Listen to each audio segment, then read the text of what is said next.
Hi again, this next one I call the root of the ears release.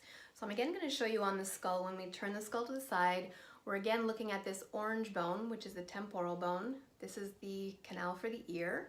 So on yourself, you're going to be grabbing onto the root of where the ears attach to the head. So on yourself, you're going to hook your index finger and you go just inside the ear and you allow your finger to land on the cartilage at the bottom of the ear. With your thumb, you go behind the ear and you're going to pinch the cartilage of the ear between the index and the thumb. So you're doing both sides at the same time. It's helpful to have the elbows pointing to the outside. If that gives you discomfort in your neck or shoulders, there's no problem to keep it here. It's just a little easier because this is our line of pull.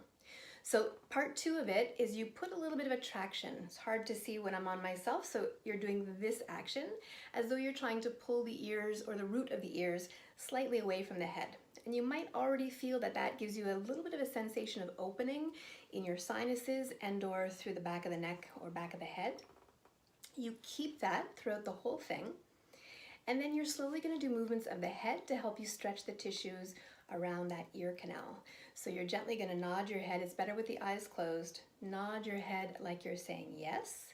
And my hands are not following the action. I'm keeping that traction action of pulling the root of the ears away from the head. Pause in the middle. Second movement is you shake your head side to side like you're saying no. And again, you don't want to follow with your hands. You keep that traction the whole time. Release that. And the last one is you trace a circle with the tip of your nose a few times clockwise and a few times counterclockwise. And just notice how as you do these different movements with your head, you're going to feel a stretch, a pull, or an opening in different parts between your two hands.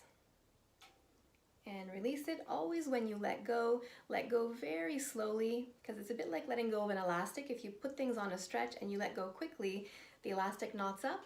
Same thing happens with our tissues. So anytime you put something on a stretch, you want to let it go slowly.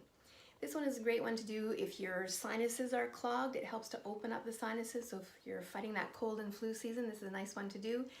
Again, it affects the vagus nerve because the vagus nerve exits the skull just behind the ear.